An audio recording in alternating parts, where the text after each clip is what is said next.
I'm just gonna push these two. I'm just gonna push them forward towards the up and out, towards Piers. We're just all like inner armed, just pulling each other. Yeah. So, how about this? Let's do, let's essentially do, like, rounds empowered by the apocalypse, where everybody just kind of says what they're gonna do. Or we could just do a planning phase. What would everyone like to do? Let's start talking about what the plan is as a whole first. Right now, I want to say you've all made it to the inner chamber. Like, you've all met up there. The darkness is slowly coming up as it's breaking more and more of these lights. But it's still down there for now. Well, my plan is to get to the lighthouse. I know I already repaired parts of it, but I want to make sure I get it, shining light over in this. Yeah, area. you have it, I believe the last time we left off with the lighthouse thing, it works, like the light is on, you can turn it on and off, and everything like that. It moves, however, it takes tremendous force to move it. It doesn't spin, but you can, like, aim it, essentially. Yeah, so I'll need to get it to the house. Alright, Or so point it to the house. so you want to point it at the glass house, essentially? Yeah. Alrighty. I would like to try and get as much light in that room to kind of create that barrier, and We could set stuff on just to- fire. Because that's how, like, the mural down there is, like, literally one side is people, and they're happy and people, like, with fire and sunlight, and the other side is not people with, like, darkness. Those are cave wall paintings, so they're not Right. murals. Oh. That's what I... Oh, you're just say using them something. as a That's what- reference. Correct, yes. I Not thought you were trying to actual set them on murals. fire. No. But there is an entire, like... There's a lot of destroyed stuff that I'm sure is flammable, and also a library that is full of flammable things. yeah. Well, I mean, remember, we also Like the a library Fresno. actually doesn't have anything in it. Remember? It's just empty bookshelves that they It has books of... It has does have books boxes in a of box. stuff. Yeah, you are true. Yeah. That's what... I remember that. Well, I also assume that we probably have some form of lighting that we brought in with us for Yeah. the set. Yeah. That might be harder to break with a pebble. Then I want to go with Piers. Alrighty. I'm gonna mend this broken relationship if I try. Or we're gonna die trying. Or we're gonna just die. It's fine. Then it'll be easier to move a really heavy lighthouse light with 2 people as opposed to 1. I Yeah. guess Penelope and I are just trying to light this room. So Penelope and Joe are essentially creating, like, essentially a distraction until the main light can be used, is the idea? We're making Okay. sure he can't get past whatever. Like, if he's able to get up to the top, if it's able to get up to the top, it's not able to get past the wall. Yeah, exactly. So, We can shut it back in. let's do it this way. Everett and Piers, give me a 5-point fleeing test. Or athletics. You've technically got away. And actually, I'm going to make it higher. Let's make it an 8-point athletics test, because you're running a really good distance. Okay. Well, Okay, I'm gonna put 6 points into it. Ooh, I nice. only have 3 to spend. I have 10. So we're gonna... I had not that much. That's a 5. What did I say? Was it Nice. 8? And I passed. All right, so Piers, you're used to running. You do it a lot in your occupation and stuff like that. So you just, like, book it there. I want to say you get into the lighthouse and you're able to get up the stairs. Everett is taking his time. He's not used to running. I'm also, like, exceptionally nauseous. Yeah. So Everett gets to maybe about the front door of the lighthouse, and it's going to take a little bit longer to get Everett up the stairs to be able to help you with the light. And Joe and Penelope, let's say... Well, okay, so you want to set stuff on fire? Or create ways to stop it for a second, right? We're you wanna do creating it? a wall of light, however, Yeah. one Tell might me be able to do skills that you think you would use to do those things, and I'll tell you the point values you would need. I also would like to try to add not something that I think would be permanent, but I want to try to add one of my weird bottle concoctions to add to the warding effect. Yeah. Okay. I want to say you have something that does do that. Well, let's find out. You got a preparedness test, I feel like, for that one. Preparedness test of 4 for you. Joe, you said you were just going to try and find stuff to burn? I think I have 4 points left in preparedness. Preparedness makes sense. Give me just give me a 4 points preparedness test. You got a little bit of time to kind of figure this out. Okay. So either okay, all right. I will spend 2. Nice. I rolled a 6. Nice. That's a 5 total for me. Okay, so you're both good. So Penelope, Joe is like grabbing like any of the tables that you guys brought for the video village, or just broken furniture from like when the big Nathan centipede horrible thing attacked, and like you're just getting them all in a pile, and you have some of the leftover like fuel from the generators that you brought over, and you're just starting to dump it on all this stuff. Penelope, in your wards and all of your things that you have, you do keep something on you in case beings from the outer black need warding. You specifically do know about that, so I want to say you do have a last-ditch effort thing about it, because you don't like the outer black, so you don't want it to be around you. So I want to say you have something on you. Would you like to make up something that would keep the outer black away? Yes, of course. I think I probably would have I would pull out something that would be, can it be like a 2-part thing just for flavor? Yeah, sure. You're okay to make up the ritual for this because I feel like it'd be a cool thing to make up. Keep in mind the outer black is kind of like its own thing. It's not like a demon or like, any of those kind of things. It's like kind of its own thing. Yep. So she's going to pull out of her bag. There's going to be like a piece of paper that's folded up, and you can tell that there's something written on the inside, but you can't see what it is. And she also pulls out this jar that in layman's terms is called a witch's jar, which is kind of a catch-all. And it looks disgusting. It is like brown and gross. There's stuff in it that looks kind of like metal or glass. It's hard to say. And it's sealed with a candle that's still on top of it, and the wax is stripped down. It's like this big black candle. Inside of it, in case you're curious, it has water and wine and blood and dirt and salt and glass and nails and screws and rose thorns. She's gonna light the piece of paper and let it burn, and then she's going to take the ashes and like put them in her hand and wrap them around the candle and like rub it onto the wax and toss it down below so that it shatters. That's what I do. So what you see when you do that is there's like a bright light that kind of shoots out of the tunnel, and you just hear like a scream for a second, and like the light starts to fade eventually, but it definitely buys Joe some more time to get stuff along the lines. It's a ward, it's not a killer. Like, it's not a what's a word?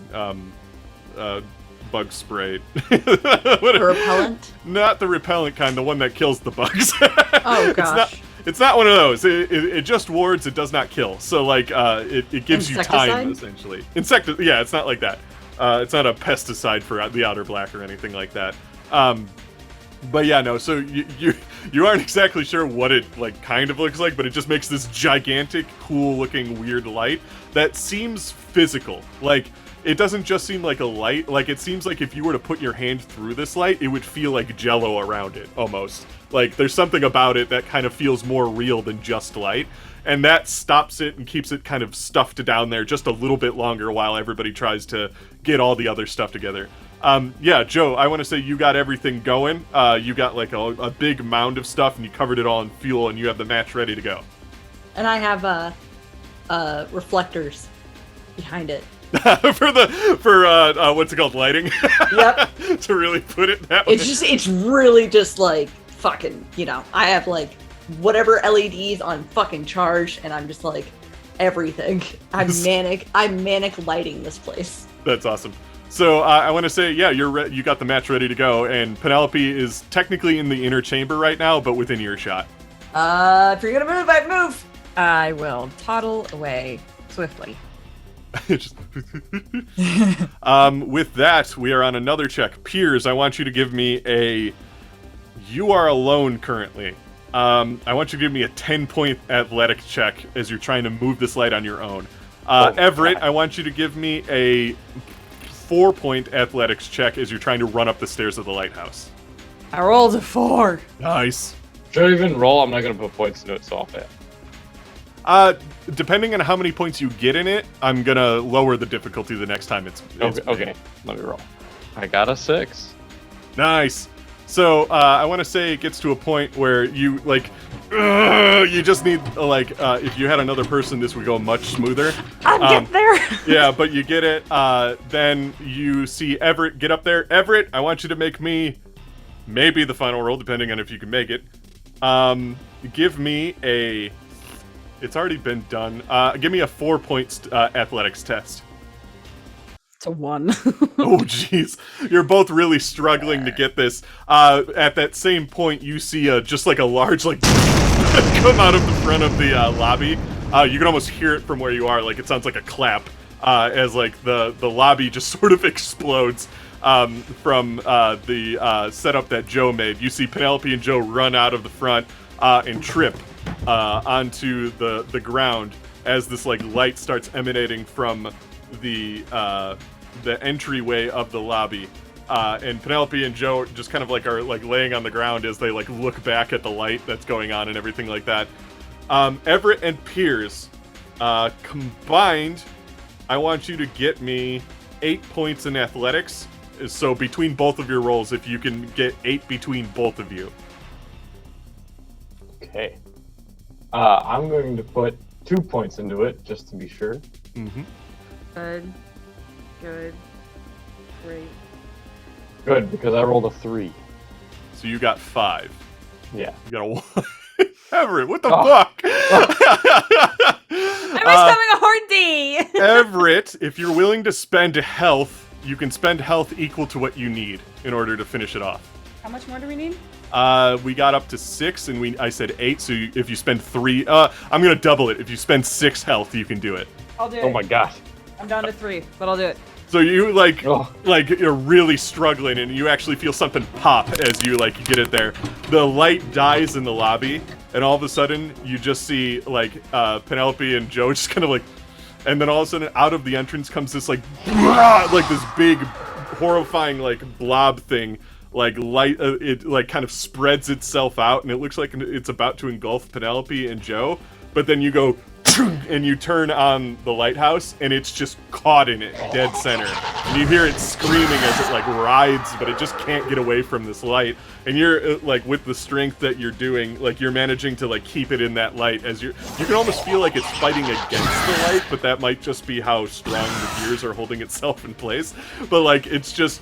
You see this thing just, like, burning alive as it's, like, writhing on the floor with, like, this kind of light smoke coming out of it. It looks similar to the spell or whatever the ward thing was that Penelope made. That kind of light is kind of oozing out of it and stuff. Until finally it's nothing. It just kind of, like, dissolves and dissolves and dissolves until it's just not there anymore. And you just see, like, light just kind of... As the lighthouse just starts to fade. And the lighthouse turns off.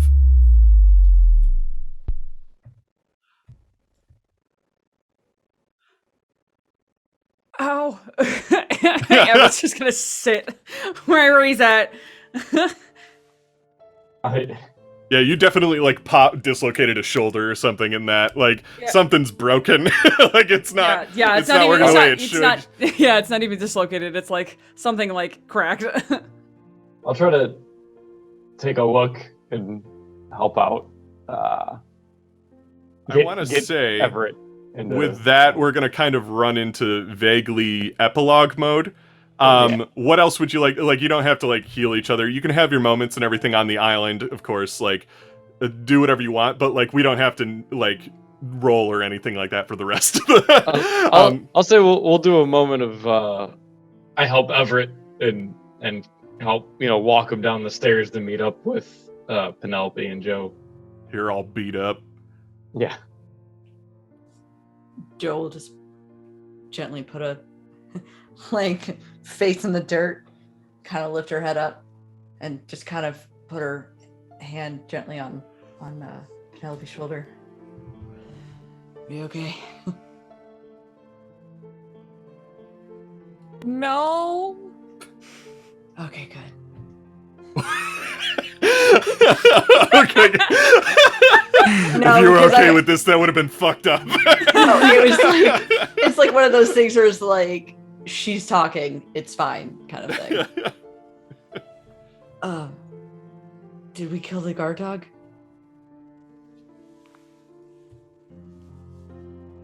Yeah, he burned away. Okay, so we just have to make sure that nobody goes in and taps the well. Yeah, we should probably throw that cover on if we can. Yeah, I think I would just like to lay here for a moment. I'm gonna try that. Serendipitously, at the same time, dawn starts to rise.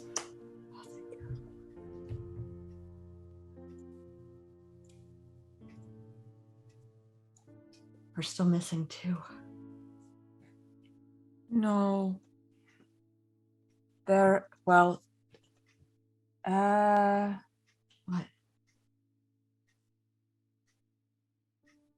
What? She's just gonna look at Joe. No. No. No.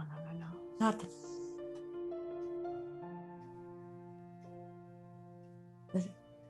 The dust.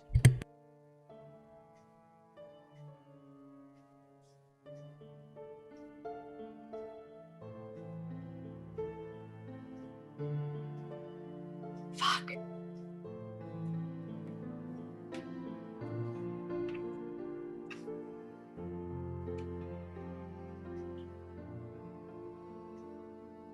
Everett's gonna try to reach out to his wife again. She returns. And she looks fine. Like, she actually looks really good. She's like, I missed you. Oh. I think Everett is like talking out loud, by the way. It's like looking in, with the sun kind of coming up, to like nowhere. And there's just like tears streaming down his face. Like he doesn't even realize it. She hugs you, but you don't necessarily, like, you can feel it, but nobody can see that anything is different. Yeah. Yeah, he'll, with the arm that works, he will return it as best he can. But yeah, you see Everett hugging nothing. It's fine. It's fine. She says, they're out there somewhere. Your friends.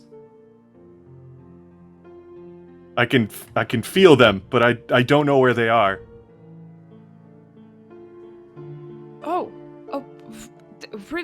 Really? They're somewhere.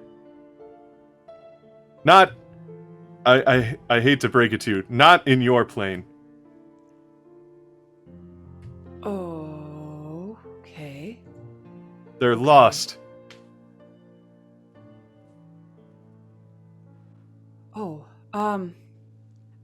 Everett's gonna just turn back to everyone, looking a little bit more excited than anyone should in this moment, and say, she says that they're still here.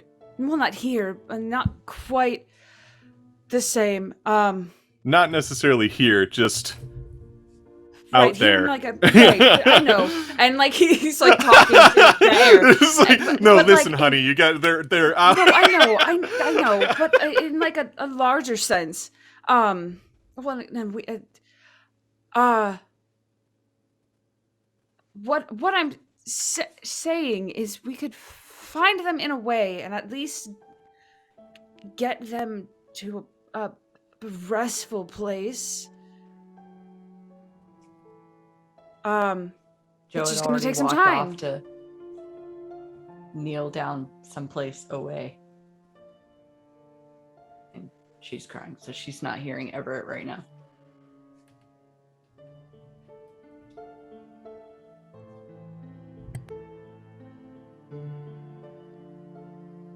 Everett's just looking at Jane, just with like the eyes that someone gives to like someone they haven't seen in a very long time, because Everett hasn't seen her like this in a very long time. And it would be sweet if everyone didn't just almost die.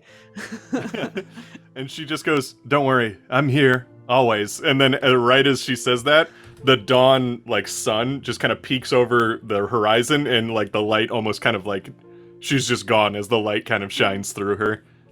Oh, But you feel like a hand on your shoulder. oh, okay, all right, okay.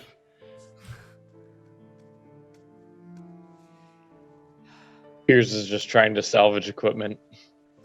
Piers notices that the helicopter is fucked. Oh no. The lawyer must have blown it up or something while you guys were Hey, knocked but out. the lawyer had to got get here here somehow. Nobody tried to escape, so nobody figured out that the fucking helicopter's destroyed. Yeah, so but- now you yeah, find but- it, and you're like, The lawyer And had to the be lawyer here somehow. got here somehow. there's a way you can check for that too. With our eyeballs. With your eyeballs looking at the time-lapse camera that Piers set up in the beginning of the session. Hey! Yeah, you take that Buddy! time-lapse camera that's been there that entire time, and you notice I very, very slyly and briefly mentioned that there was a fishing boat off in the ocean. You see that fishing boat there for a long time, and then as like night falls, you see all of you guys walk into the Glaas House and everything like that, and then you see that fishing boat like after a few minutes, like you're watching it on fast forward, drives up to the pier, and you see Valerie get out. She like basically blows up your helicopter, and then she checks on the inside of the Glaas House, sees all of you knocked out, comes out, blows up the helicopter, and then like goes back in the fishing boat and just kind of sits at the pier. And then you see her come back up, cocking the shotgun as she walks inside. And then you never see her return. I know wonder where she is. where we Oh, wonder why.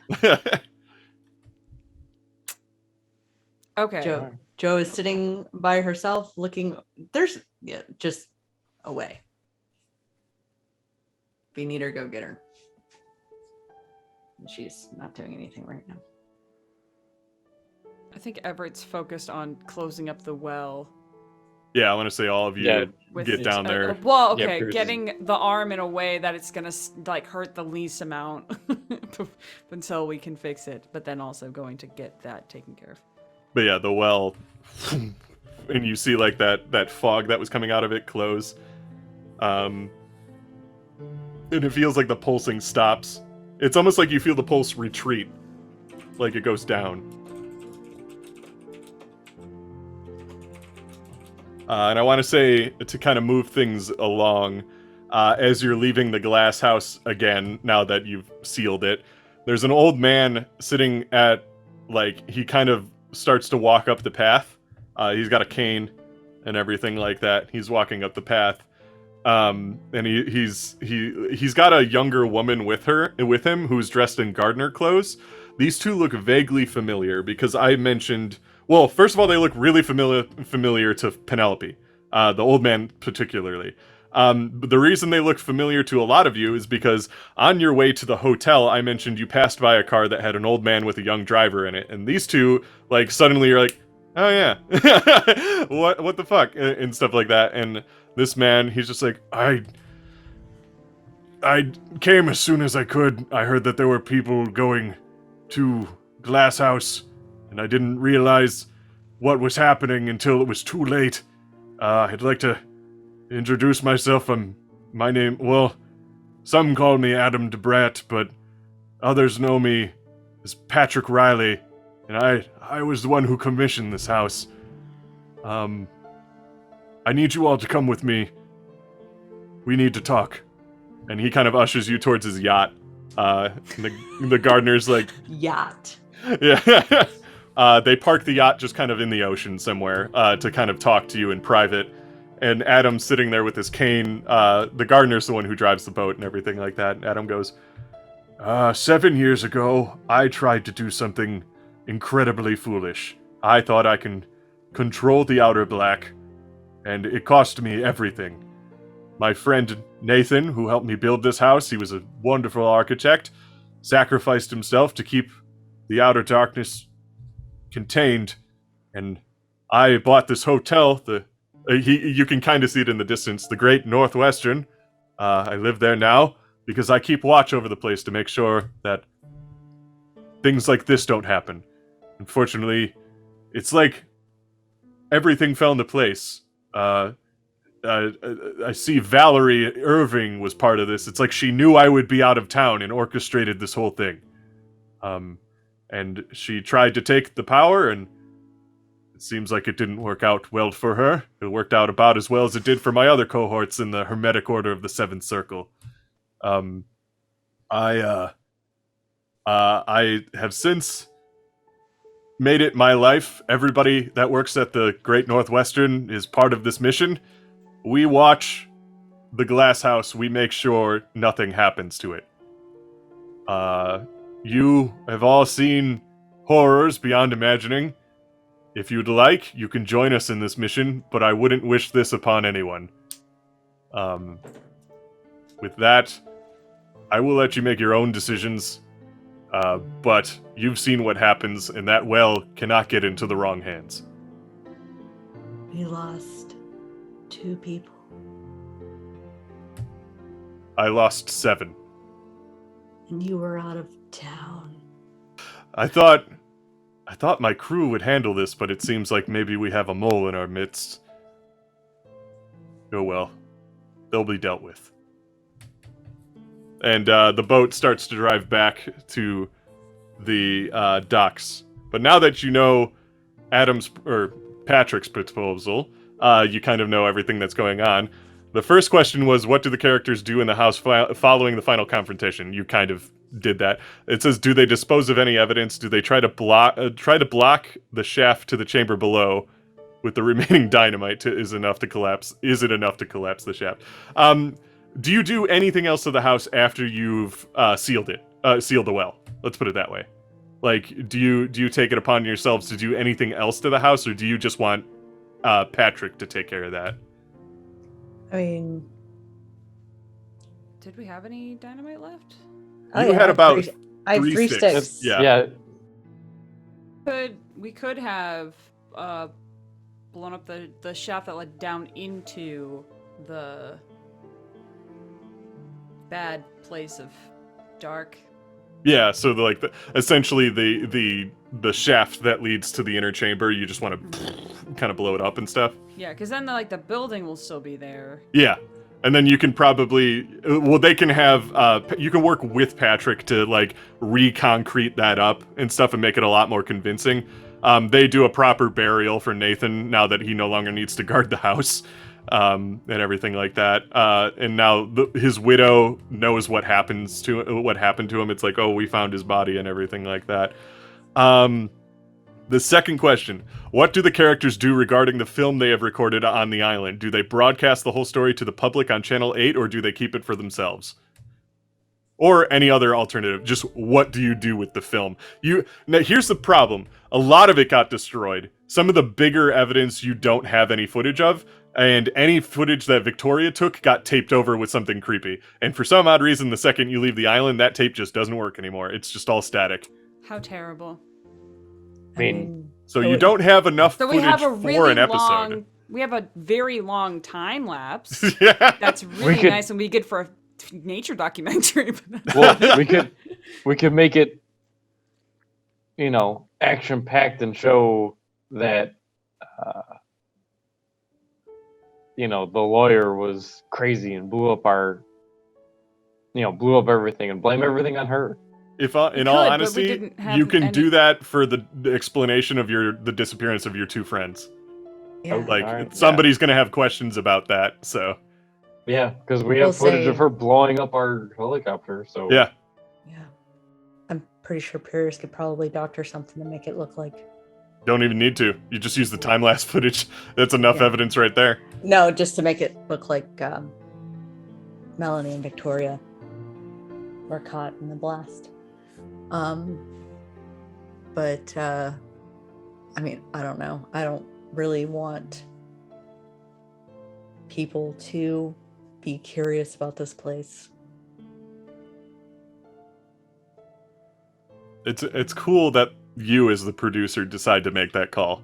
Mm-hmm. To be like, because it seemed like before, that's kind of like a little bit of your arc was before you're like, no, we should use all these powers. We should, we should get good footage. We should figure out these mysteries and let's get answers and stuff like that. But now you're like, we have answers. We don't want anyone to have them.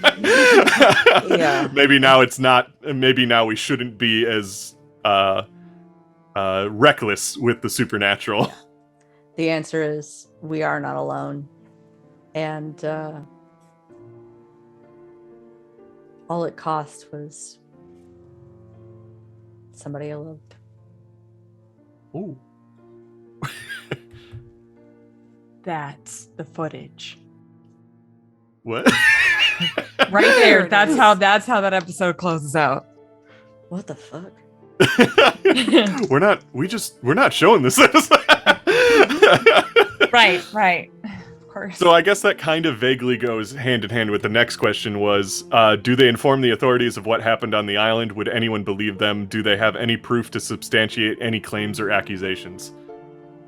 Well, yeah, we have the proof that she blew up our helicopter. So she cocked a shotgun, and like honestly, you could be like, she took our friends, and we don't know what happened to all of them.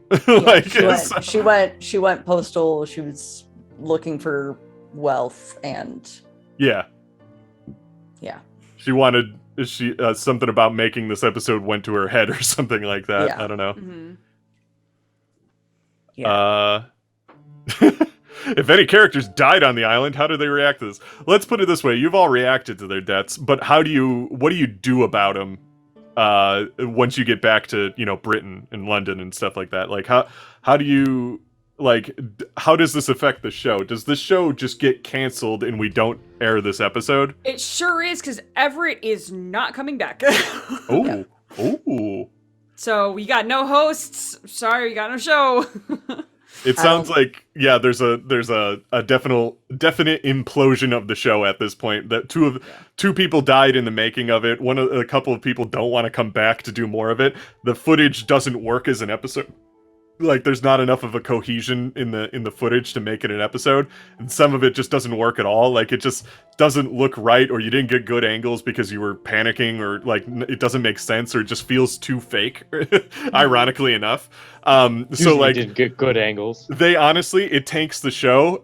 Terrence loses his job, and the show just gets canceled. But it has this ghost story surrounding it on why it got canceled. Like social media circles and websites talk about it all the time. Like, oh, I heard it got canceled because two of the hosts died, or like stuff like that. Like scary, spooky things surrounding Ghosted.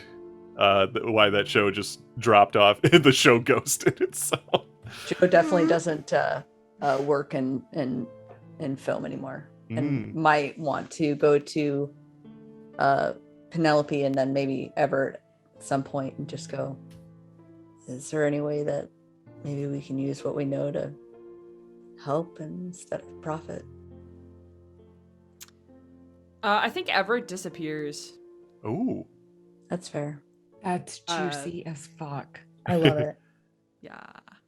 Piers Another becomes Like, a I don't think you can. I don't a think you can sports find cameraman. sports. Nice. Can't get hurt in Amazing. sports. Sports can't hurt you. Yeah. Sure can. Sports aren't real. Where does Penelope go then? Penelope goes to Patrick. Oh, Mm. Ooh. interesting. You help Patrick find the mole. I help Patrick find the mole, and then I help Patrick guard the well. Ooh, Yes. that's cool. You already answered the next question, which is if they attempt to keep the whole incident secret, how do the characters deal with Channel 8 wanting a show? Likewise, what about the authorities if anyone is missing, including Irving? You kind of already answered that, so we'll move on. How do they deal with Audrey wanting to sell the house, knowing what's inside? What do you guys do about Audrey wanting to sell the house? I'd buy the house. Well, I think Penelope's there. She might have. Yeah. I was essentially going to liquidate all my assets, buy the house, and give it to Patrick. Oh, damn. Patrick is kind of rich. You wouldn't have to necessarily go broke for it, but it is a good idea. He wasn't aware that it was about to be sold, so I think he just goes, I guess I can buy it. But he puts it, you know what? He makes you buy it, but he reimburses you for it, because if it's under your name, it doesn't look suspicious to the Hermetic Order of the Seventh Circle. So it makes sense if you own it, because you lost people you love there. So it's like, oh, okay, she bought it in memory of her friends and doesn't want people going there because it's a terrible place. That makes sense to me. This question doesn't super matter. It's just, what do they do about Riley and his new identity? It's like, I don't you work care. with him. What the hell? This is fucking whatever. Yeah, it's just exactly. If anything, Penelope is the only one who really did anything about that, and that's Penelope now works with him. So, okay, this is a good final question. You all sort of answered it, but let's give you a bit more of a moment with it. Do the characters stay with the show or move on to other things? If they side with Riley, do they keep watch over the house, or do they join the Order to help him, or do they go their own ways? So give yourself kind of, I guess you can say, not necessarily a conclusion. You could leave it open-ended, but like, what happens to your characters after this?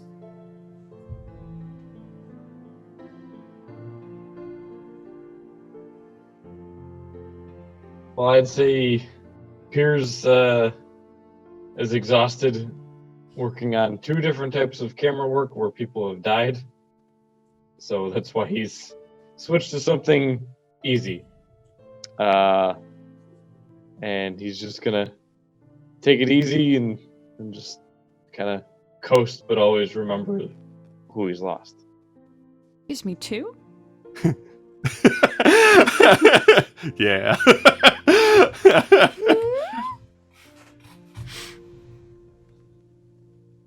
Sneaky bastard. Joe will get a divorce, Ooh. move on. Did Joe want a divorce, or did Joe come clean about something and then get a divorce? I think it's both. Actually. Ooh, It was just one of those things where it was like, kind of mutual. yeah, buys the house,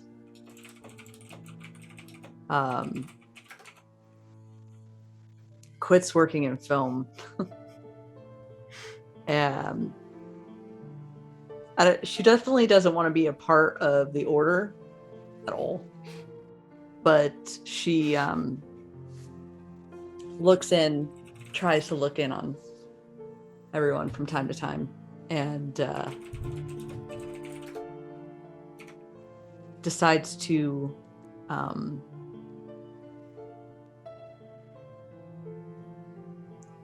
take the money that was paid back to her and do her best to shore up any suspicions. So she's just back channeling, just making sure that nobody figures out what happens on the island, and that's what she does with the rest of her life. Ooh. Doing her own little thing.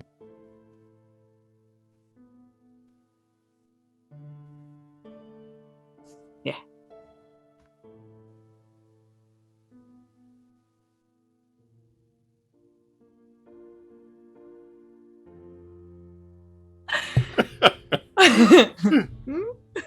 Okay. Penelope goes back to Patrick. Helps find the mole, and then helps kind of keep watch over the house under the guise of working at his hotel, maybe. You know who the mole was.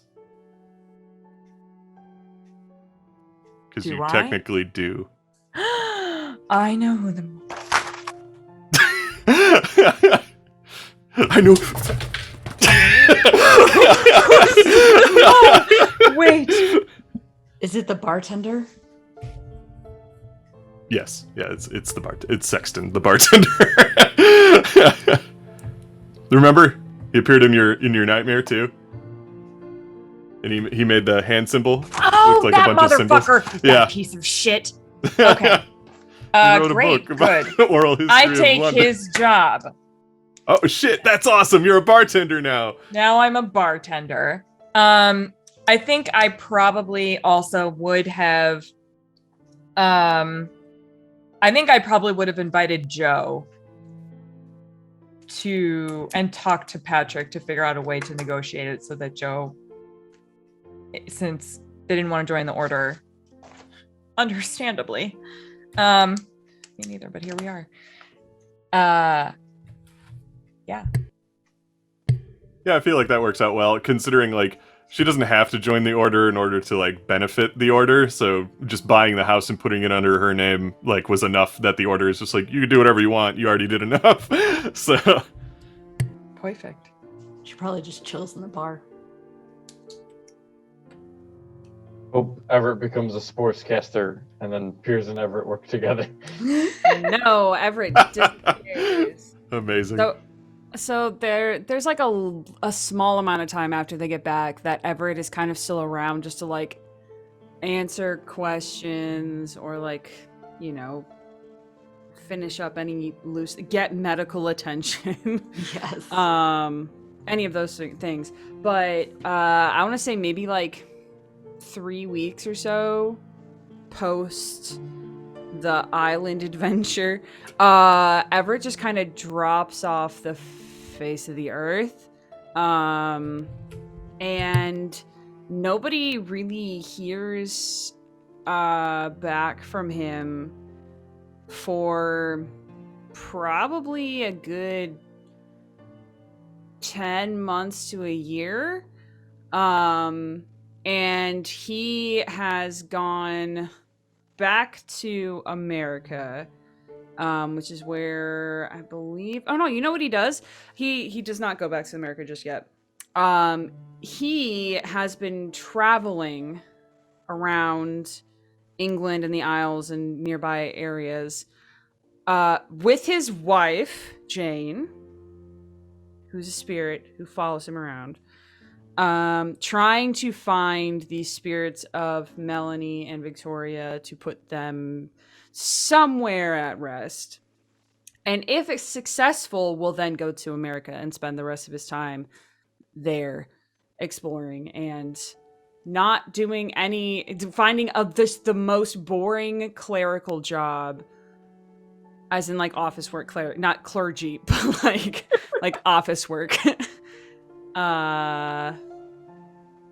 To spend out most of his days while still like, and not like he was fully on board of like getting rid of these medium powers and everything like that, and now he's kind of just like embraced it as part of his everyday life and is getting easier to manage because he's acknowledging that it exists, and is, you know, trying to find some like self-help books on how to like, you know, maybe tap into these powers a little bit easier and strengthen them and things of that nature. So but after about like a year or so, everybody just gets, assuming everybody still has the same phone number or the same email or whatever, we'll just get a mass like just like one text of like a picture of Everett by some like makeshift graves at like on like a beautiful hilly mountainside that are dedicated to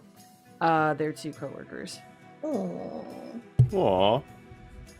And now, as we start to wrap up, a few questions that are just going to linger. No answers.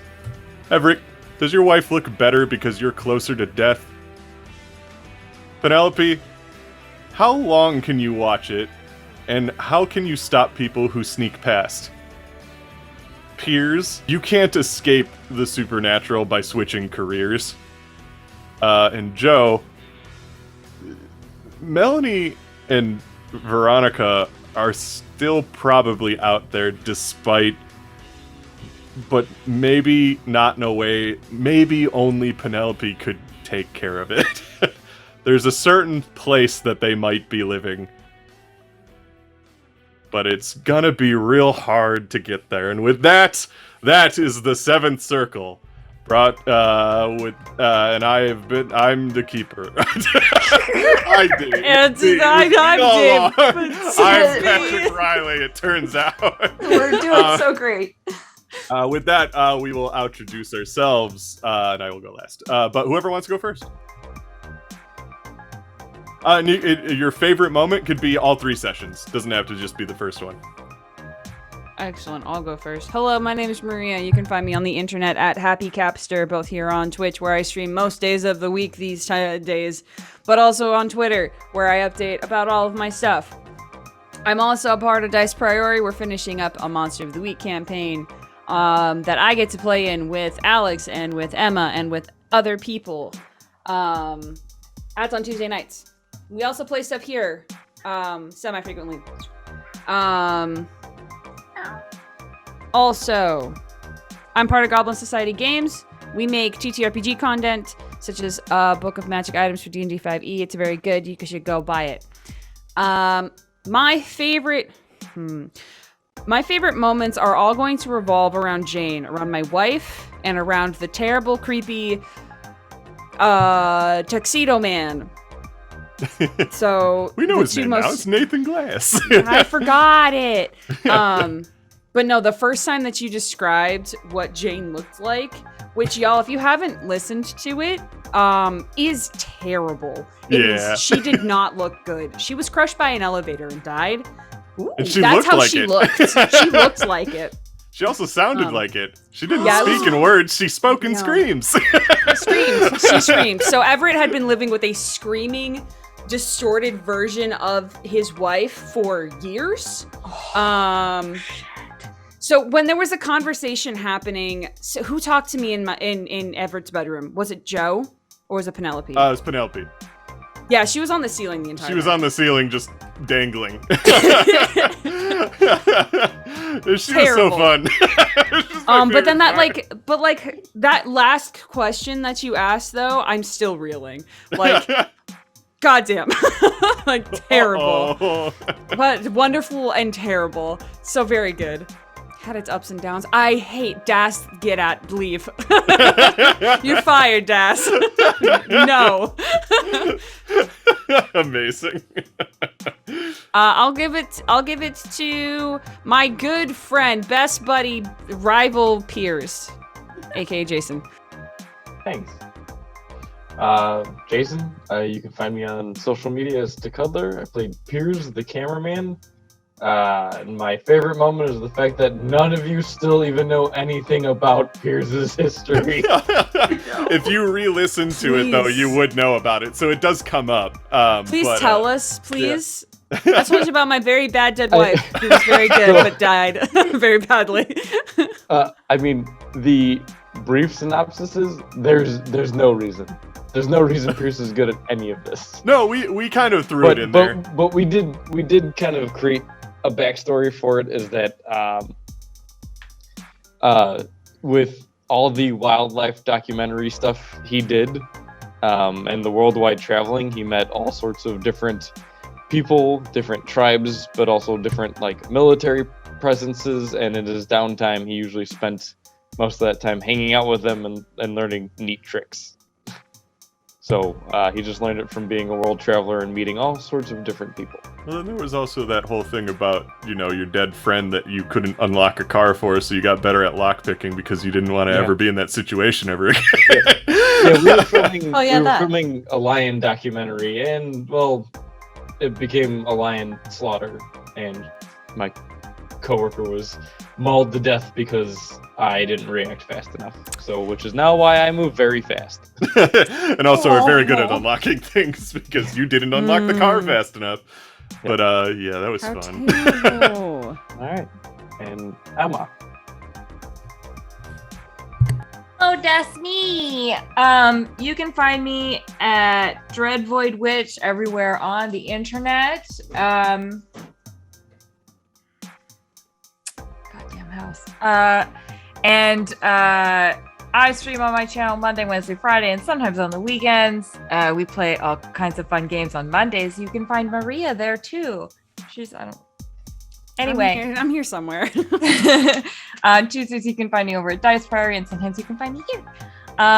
Okay, so favorite moment from tonight. Oh, actually, it was such a minor moment that I just can't stop thinking about it, and it was so small. But it was when they were it was when Piers and Everett were downstairs, and the two blinking lights and hearing, I like the red ones. That, get the fuck out of here, Dave. I Are made you her kidding scary. Me? That was so scary. horrifying and great and so subtle. Yeah, and so minor. between session 2 and session 3, I had a few nightmares and I wrote them down. So that's what all those are inspired by. I hate that. Terrible. I hate that for you. Yay. Loved it for us, but hate it for you. Yay, my horrible mind. Not this. Wow. So that was that. That was great. Well done. The spookiness was just so very well done, Dave. Please, God, just keep running these. Okay. Oh, okay. And that's me, Alex. Hi, I'm Alex. For some reason, I went to Bermuda for 0.2 seconds. I was like, hi, person. You can find me on Twitter and Instagram at Crit Charisma. I really don't do much, but just post pictures of my dogs. So if you're into just seeing a lot of cute, cute, cuddly, furry creatures, there we go. It's 1 o'clock in the morning. Then cool. I'm over on Dice Prairie for a little bit, it seems. I play a man-made hellhound with Maria and Emma on Tuesdays. I'm sometimes over on Emma's channel when we do spoopy Monster of the Week things, when we are able to and we have spoons. Favorite moment? Shit. Out of all of it. Dude, I always come into these thinking, nah, you're not gonna scare me. Like, I'm dead inside. It's totally fine. And somehow, like, you freak the fuck out of, like, there's just so many things where I'm like, no. I watch horror movies just to, not feel sad anymore. And then, like, you say something, I'm like, you know what? That's gonna haunt me. Yeah, you guys should have seen what happened to Melanie. Whoa, it's the worst. I mean, you described something to me, and I did not like it. And I was scared. and it was just more of like, as a very empathetic, as an empath, I felt that as Joe, and I'm very sad. But it's okay. That's good. She's like, it's fine. It's fine. It's gonna be. That's it. Dave, take it away. Talk about schmuckies. I'm Dave. I was the keeper tonight. My favorite part was all the character development because these characters kicked ass. They don't necessarily have to be gone forever or anything like that, but I liked their arcs. Like, everybody had really awesome arcs, really good character moments and really good character building moments, and like all of these characters' quirks were amazing and cool, and like I actually got this. It was funny because the only person who got to experience was Penelope, but I did sneak a invasive procedures cameo into something Penelope saw, because she dived into the outer black for a second. For one of the visions she saw was a strange birdman doing horrible operations on people. I caught that! Yeah, I was just like, How yay! terrible. I miss Dr. Drake. But, like, Thanks, I hate it. But yes, and with that, I love Fear Itself. I definitely want to do more Fear Itself. I love Dave, Gumshoe you're as a so system. good at spooky shit, and you're know, so right? nice, and yet you do this fucking terrible shit. I've been scared my whole life. Dude, nightmares, man, are a bitch. Yeah, it sucked. At least I have an outlet. No, I'm Yep. just kidding. But with that, we are the Mythos Mystery Society, brought to you by Schmuckies. Schmuckies. We see you, Ryan. We all see you, Ryan. Good night.